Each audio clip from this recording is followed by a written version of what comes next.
babi itu akan berubah menjadi halal dengan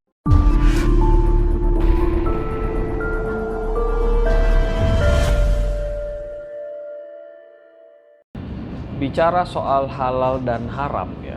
Sebenarnya ini adalah sebuah hukum di mana eh, kita diperbolehkan atau tidak untuk melakukan sesuatu atau untuk memakan sesuatu.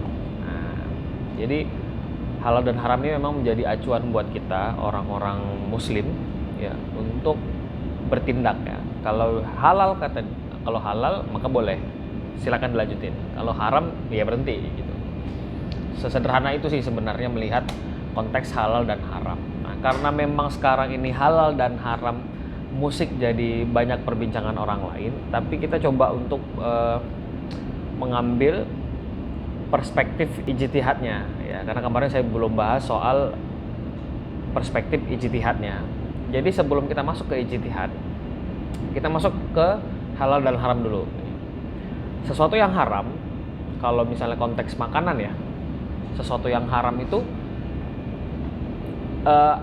ada hukumnya. Artinya gini, halal itu sudah pasti boleh ya, sudah pasti boleh, dan haram sudah tentu tidak boleh.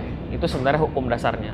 Tapi ada beberapa situasi di mana yang tadinya halal itu bisa berubah hukum menjadi tidak halal. Bukan berarti haram, bisa jadi dia makruh atau bisa menjurus ke haram gitu. Nah, yang tadinya tervonis hukumnya haram itu bisa menjadi halal, tapi dengan catatan gitu. Nah, contohnya apa, Bang? Contohnya begini. Misalnya kita contohnya haram dulu deh, yang haram dulu. Yang haram ada satu kondisi di mana dia bisa berubah hukumnya menjadi halal, tapi dengan catatan. Contoh misalnya babi. Ya. Babi itu secara hukum dasar adalah haram mutlak. Artinya dia memang semuanya haram. Baik dia diapain juga haram gitu. Kulitnya haram, dagingnya haram, darahnya haram, pokoknya semuanya yang berkaitan dengan babi itu haram. Dan kalau bersentuh dengan babi itu ada treatment tersendiri gitu. Nah, itu masuk ke bab taharoh namanya. Nah, babi itu akan berubah menjadi halal dengan catatan jika kondisinya misalnya gini, misalnya tidak ditemukan makanan yang halal. Misalnya kita di hutan, misalnya gitu, di hutan tidak ada makanan yang halal, yang kita jumpai cuma babi misalnya gitu. Ya udah, itu boleh, tapi dengan catatan cuma sekedarnya aja, sekedar menyambung hidup gitu. Apa mungkin, Bang, kondisi seperti itu bisa terjadi gitu?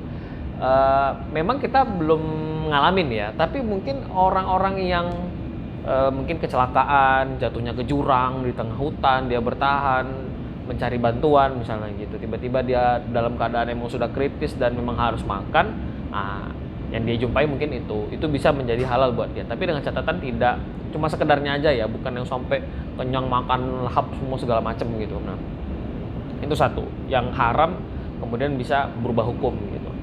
Yang halal gimana, Bang? Yang halal itu contohnya begini, misalnya nih saya alergi udang misalnya, contoh ya, saya alergi udang itu kan sebenarnya hukum dasarnya halal, tapi dia bisa berubah hukum karena saya nggak bisa makan udang gitu. Kalau udang misalnya alergi dan lain sebagainya gitu, dia bisa berubah menjadi makruh misalnya gitu, lebih baik dihindari karena saya punya alergi dengan udang misalnya gitu. Terus apa lagi, Bang? Misalnya dengan kacang. Nah, kalau kita lihat kan ada yang alergi sama kacang sampai dia bisa sesak nafas dan lain sebagainya, mengancam nyawa, maka hukum makanan tadi yang awal dari halal itu bisa menjadi haram buat dia karena bisa mengancam nyawanya dia gitu. Nah, terus apa lagi, Bang? Misalnya kayak makanan-makanan yang kalau untuk khusus makanan tuh ada lagi hukumnya. Jadi halal dan toyib katanya. Nah, itu ya masuk ke situ tuh. Toyib itu baik dalam arti kata baik diolahnya, baik gizinya dan lain sebagainya gitu. Nah, itu masuk halal dan haram. Kalau misalnya masuk ke hukum ibadah, misalnya halal dan haramnya, saya kurang persis hafal ya, soalnya kan hukum ibadah itu sesuatu, misalnya gini, ibadah itu hukum dasarnya adalah haram sampai ada satu dalil ataupun perintah untuk melaksanakannya. Contoh misalnya gini, kita sholat 5 waktu, subuh, zuhur, asar, maghrib, isya gitu. Misalnya ada orang yang inisiatif gitu, udah sholat 5 waktu nih, pengen nambah gitu sholat wajibnya gitu, pengen nambah lah satu lagi misalnya gitu sholat wajibnya. Nah itu hukumnya haram, nggak boleh. Tapi kalau ada dalilnya itu jadi boleh, itu jadi berhak untuk dilaksanakan. Tapi ketika tidak punya dalil untuk melaksanakan, maka dia jadi haram gitu. Nah itu seperti itu ya, halal dan haram seperti itu. Nah bagaimana jika tidak ditemukan secara persis apakah dia halal atau dia haram gitu. Nah ini makanya kemudian ada yang namanya hukum ketiga. Hukum Islam itu kan sebenarnya ada dua yang utama ya. Yang pertama dari Al-Quran, yang kemudian dari sunnahnya Rasulullah SAW. Jadi perkataannya Nabi, diamnya Nabi, kemudian diamnya Nabi, kemudian ada perintahnya Nabi, dan ada yang Nabi lakukan sendiri gitu tanpa diperintahkan. Nah itu kan adalah bagian dari sunnah-sunnahnya Nabi. Ketika tidak ditemukan secara persis hukumnya halal atau haram dalam dua hukum yang utama tadi ini, Al-Quran dan As-Sunnah, maka ada hukum ketiga, yang itu ijtihad para ulama atau para ustadz kita. Nah, jadi kan ijtihad ini adalah proses pencarian hukum, ya, proses pencarian hukum, proses penelaah, pengkajian hukum, sehingga suatu kasus ini atau masalah ini yang kontemporer sifatnya, artinya yang baru ditemukan di masa-masanya ulama tersebut, yang belum ada ketetapan hukum dalam Islam. Jadi ditarik dulu, kasusnya ditarik dulu, terus kemudian dicari nih sumber hukumnya apa. Kalau belum ada, kita lihat nanti dari dalil-dalilnya itu masuk kemana. Dalam ijtihad ini, tentu saja para ulama ada beberapa hal yang harus kita pahami gitu. Misalnya gini, ada satu kasus nih ya, misalnya bayi tabung, contoh bayi tabung. Nanti bayi tabung ini ada nanti keluaran hukumnya. Itu yang pertama adalah kesepakatan para ulama. Nah, kalau kesepakatan para ulama itu artinya para ulama bersepakat untuk menyatakan bahwa kasus bayi tabung, contoh ya, kasus bayi tabung ini contohnya adalah halal misalnya gitu. Atau bisa jadi dalam ijtihad para ulama itu, para ulama ada berbeda pendapat. Kalau berbeda pendapat ini artinya dia boleh atau dengan catatan, atau haram atau makruh misalnya begitu. Nah, jadi hasil dari ijtihad itu ada dua. Yang pertama, para ulama bersepakat atau semua ulama menyatakan bahwa ini halal atau haram, atau ini dalilnya kuat, ataupun tidak kuat atau lemah dan sebagainya gitu ya. Atau ada perawi yang terputus dan sebagainya. Itu sifat-sifat dari hadis-hadis Nabi gitu. Nah itu beda lagi bahasannya. Tapi yang kita mau bahas itu adalah hasil dari ijtihad tadi. Ada yang namanya kesepakatan para ulama. Kalau ini kita nggak perlu ragu. Kalau suatu hal kontemporer ini yang baru ditemukan, itu hukumnya apa? Karena semua ulama bersepakat soal kasus yang baru tadi gitu, kasus yang harus dihukumin tadi gitu. Apakah dia halalkah ataukah dia haramkah? Nah, semua ulama bersepakat. Nah, jika ada kesepakatan ulama yang tidak sepakat, bagaimana bahasanya ya? Bukan kesepakatan, artinya ulama ada berbeda pendapat. Nah, ketika ada perbedaan pendapat ini, maka kita harus melihatnya dari dua sisi. Ya, apa kata ulama yang berpendapat ini boleh? Apa pendapat ulama yang mengatakan ini tidak boleh? Gitu ya. Jadi semuanya harus kita pelajari, bukan hanya sisi yang halal saja atau sisi yang haram saja gitu. Jadi artinya ketika kita belajar, ini konteksnya belajar ya. Ketika kita belajar dan ketika ditanya orang lain, ya, Bang ini boleh nggak sih? Ini halal nggak sih? Ini haram nggak sih? Kita bisa menyampaikan secara komprehensif, secara menyeluruh gitu. Wah ternyata untuk kasus ini ada beda pendapat para ulama. Nah, para ulama yang menyatakan ini halal atau ini boleh dilakukan, atau ini sunnah dilakukan, atau ini dalilnya kuat dilakukan adalah karena begini. Atau kita juga bisa menyampaikan tuh, oh ternyata perbedaan pendapat yang kedua ini haram dilakukan karena ini ada dalilnya begini, ada posisinya begini, ada cerita Nabi ataupun kisah para pendahulu-pendahulu kita yang bersinggungan dengan hal-hal seperti ini. Nah, itu disampaikan supaya apa? Supaya kita bisa memahami hukum itu secara menyeluruh gitu. Jadi nggak sepotong-sepotong. Nah, contoh misalnya bayi tabung. Misalnya bayi tabung hukumnya apa nih misalnya gitu, apakah dia halal misalnya gitu ya kan, halal, oke lah kita bicara bayi tabung itu halal misalnya gitu kan. Tapi kalau misalnya dia sperma ataupun sel telurnya itu berasal dari kedua manusia yang tidak sepasang dalam atau tidak sah dalam pernikahan, itu hukumnya bagaimana? Nah, ini dicari lagi. Kembali lagi ke hukum dasar pernikahan misalnya gitu. Kembali ke dasar hukum apa lagi misalnya gitu.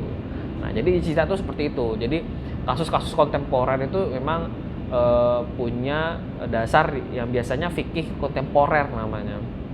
Jadi dia berdasarkan ijtihad para ulama gitu, supaya jelas nih duduk perkara hukumnya itu seperti apa. Oke ya.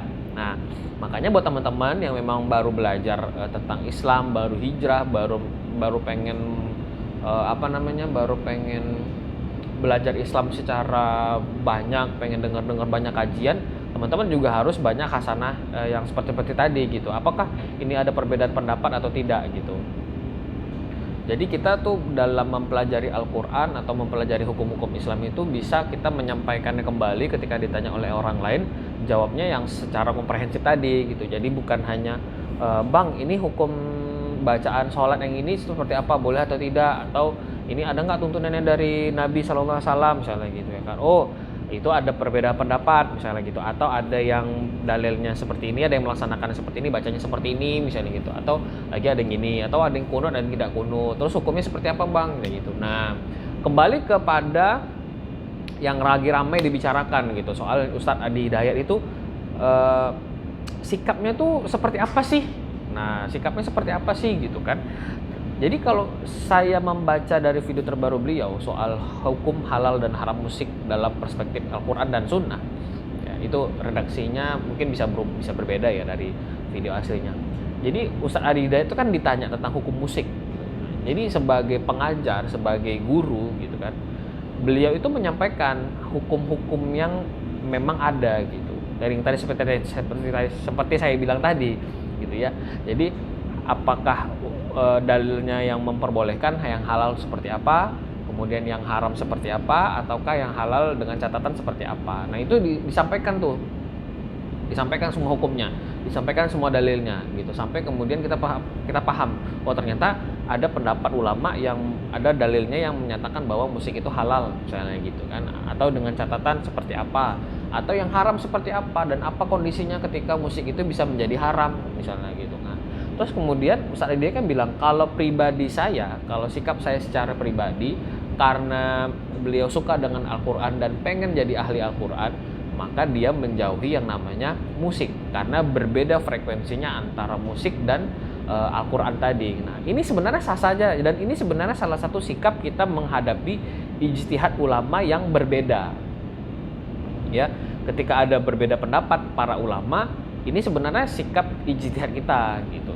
Kita mau yang pegang yang mana dan apakah alasannya. Makanya tadi Ustaz Adi udah bilang kalau misalnya teman-teman bukan seorang musisi misalnya gitu, tidak berkutat dalam soal musik dan bermusik, maka ya sudah dekatnya sama Al-Quran saja gitu. Nah, ini kan kembali kepada kenapa sebenarnya Al-Quran ini menjadi mukjizatnya Nabi SAW sampai dengan akhir zaman gitu. Nah, ini kan sebenarnya tanda tanya nih sebenarnya. Kenapa, apa relasinya musik dan Al-Quran sehingga Al-Quran ini bisa menjadi mukjizat akhir zaman gitu. Artinya dia long last sampai nanti hari kiamat gitu. Kenapa nggak mukjizat yang dipilih oleh nabi-nabi sebelumnya gitu, Nabi Musa kah, Nabi Harun kah, Nabi Daud kah misalnya gitu ya kan. Kenapa harus Al-Quran yang kemudian kitab-kitab yang terdahulu itu tidak dipakai sampai dengan akhir zaman. Nah, ini kan sebenarnya apa sebenarnya korelasi antara musik dan Al-Quran gitu. Artinya begini, ketika dua hal ini disandingkan, seperti kata Ustadz Adi Hidayat tadi bilang, karena dia tidak satu frekuensi. Apa sebabnya? Kenapa dia bisa tidak satu frekuensi gitu? Kalau menurut saya ini sebenarnya bukan kajian sih, maksudnya pemikiran saya sebagai orang awam ya, melihat Al-Quran ini sebagai mukjizat akhir zaman dari Nabi Muhammad SAW.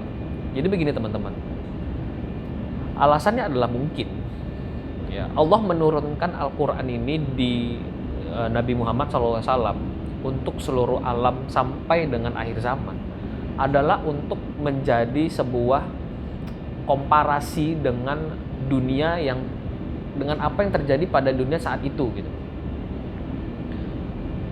Karena gini teman-teman, untuk urusan visual, ya visual artinya yang bisa kita lihat ya, secara visual itu kita banyak tuh hal-hal visual tuh, tontonan kah, film kah gitu.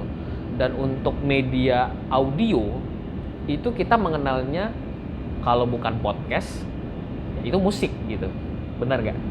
Audio itu hanya musik ataupun podcast atau wawancara dan sebagainya gitu. Nah, ketika audio visual tadi disandingkan, maka itulah dalam bentuk filmkah dia, dokumenterikah dia dan sebagainya. Tapi kita cukupkan hanya di bagian audionya saja. Kalau saya berpikirnya, kenapa Al-Quran ini menjadi alasan Ustadz Adi Hidayat untuk menghindarinya supaya dia lebih cinta Al-Quran? Karena begini teman-teman,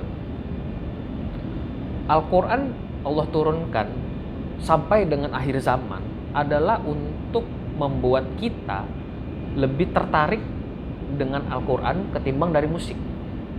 Kenapa bisa begitu? Karena di eranya kita itu musik itu tuh udah bukan lagi hal yang simple gitu. Kalau dulu zaman-zaman Nabi mungkin kita tahu lah ada ceritanya, misalnya ada pernikahan pakai tabu-tabu gendang misalnya gitu ya kan, atau dari bahan apa gitu. Dia menabuh hanya sebagai tempo aja gitu, tempo atau ritme aja gitu. Nah, tapi kan kalau sekarang kan mulai dari musik konvensional misalnya pakai alat-alat akustik, kemudian ada alat akustik elektrik, kemudian yang ada yang full elektrik, ada musik elektrik gitu. Artinya semuanya itu berdasarkan software dan lain sebagainya. Jadi bentuk musik itu berkembang sangat luar biasa dengan alat musiknya, dengan softwarenya, dengan penyanyinya dan lain sebagainya gitu, dengan teknik-tekniknya dan sebagainya. Begitu juga dengan musik yang mixing, ya mixing artinya yang disco-disco gitulah ya, yang ya elektrik musik gitu kan. Genrenya macam-macam, ritmenya macam-macam, beatnya juga macam-macam dan lain sebagainya. Jadi saya tuh mikirnya gini teman-teman, kenapa kita harus ke Al-Quran gitu daripada ke musik gitu? Karena mendengarkan Al-Quran itu bukan sekedar kita seperti mendengarkan musik misalnya. Dengerin musik kan, oh ya ini musiknya enak, ini musiknya menenangkan, ini musiknya buat kita happy, ini musiknya bikin kita ingat akan sesuatu atau merasakan perasaan sang pembuat musiknya misalnya begitu. Tapi mendengarkan Al-Quran kalau kita komparasi ya, meskipun ini dua hal yang nggak bisa dibandingkan ya, saya tekankan lagi, dua hal ini, musik dan Al-Quran itu sama sekali bukan hal yang bisa disandingkan. Tapi saya coba untuk membuat atau bukan membuat sih, artinya mencoba untuk mendeskripsikan alasan atau kira-kira kenapa musik ini, halal dan haram ini bisa jadi mencuat sampai begitu banyak orang bahas gitu, dan apa hubungan dengan Al-Quran. Itu yang sebenarnya saya coba deskripsikan di sini buat teman-teman gitu ya. Dan ini sebagai pemikiran saya juga, karena memang saya mikir udah lama banget gitu soal ini, kenapa Al-Quran itu bisa menjadi mukjizat akhir zaman. Ketika teman-teman mendengarkan Al-Quran ya, dia bukan hanya bersifat menenangkan, dia bukan hanya bersifat menyejukkan, tapi ada nilai rahmat di sana. Ada nilai rahmat di sana. Satu, ada nilai rahmat. Kemudian mendengarkan Al-Quran itu ada nilai pahalanya, ada nilai value-nya gitu. Kita tuh kayak dapat tambahan kredit gitu, kredit kita gitu, ataupun apa ya istilahnya ya, deposito kita tuh kayaknya bertambah, deposito pahala kita bertambah karena kita mendengarkan Al-Quran. Sementara kalau kita dengerin musik, kita nggak dapat apa-apa. Oke, kita senang, ya kita senang misalnya. Oke, kita jadi bangkit moodnya, tapi cuma ini aja gitu, terus habis, nggak ada lagi. Tapi kalau kita mendengarkan Al-Quran, sudah kita mendapatkan pahala, ada nilai di sana, kita menambah diri kita sebagai nilai-nilai pahala dalam diri kita. Kita juga mendapat rahmat Allah Subhanahu wa taala. Yang mana rahmat ini kita bisa rasakan dalam kehidupan sehari-hari kita. Jadi bayangkan teman-teman, ketika kita rajin ataupun rutin mendengarkan Al-Quran, mendengarkan aja ya, belum membaca lagi ya, mendengarkan murotal dan lain sebagainya, maka Allah itu, jadi kita tuh seperti mendapat tabungan-tabungan rahmat dari Allah gitu dalam setiap huruf-huruf yang kita dengar. Misalnya alif lam mim misalnya gitu, ada tiga nilai pahala di sana. Kemudian ada rahmat Allah juga di sana. Artinya setiap kali kita mendengarkan dapat rahmat, setiap kali kita mendengarkan dapat rahmat, setiap kali kita mendengarkan dapat rahmat. Sehingga rahmatnya Allah ini meliputi dalam kehidupan kita, yang kita tidak tahu kapan rahmat Allah itu datang kepada kita gitu. Mungkin bisa jadi efek yang paling terasa langsung buat kita adalah ketika kita mendengarkan Al-Quran, maka hati kita menjadi tenang, hati kita menjadi tentram gitu. Hati kita kemudian merasakan bahwa oke, aku kuat nih untuk menghadapi masalah ini, ayo kita fight lagi misalnya gitu. Atau kemudian ketika kita mendapatkan masalah kesulitan, tiba-tiba Allah datangkan jalan keluar yang tidak pernah kita duga-duga. Dan bisa jadi sumbernya dari itu, dari kita mendengarkan Al-Quran, sehingga rahmat Allah, kasih sayangnya Allah itu datang sama kita. Oh, ternyata hambaku ini di sela-sela kesibukannya dia masih mendengarkan Al-Quran, dia masih menyibukkan dirinya dengan Al-Quran, sekalipun mungkin di kehidupan dia atau di pekerjaan dia mungkin banyak hal-hal yang bisa dia kerjakan gitu. Nah, makanya ketika Ustadz Adi Hidayat tadi bilang bahwa kalau Anda tidak berkecimpung dalam musik dan bermusik, maka sebaiknya dengerin aja Al-Quran gitu, deket aja sama Al-Quran. Supaya apa? Supaya tadi dua itu tadi, kita dapat tabungan pahala, kita dapat tabungan rahmat gitu. Yang kita nggak tahu tuh kapan Allah datangkannya rahmatnya gitu. Yang pasti janji Allah itu kan adalah sebuah kepastian gitu. Yang pasti dia balas, yang pasti dia datangkan buat kita gitu. Janji Allah tuh pasti dia tepatin gitu.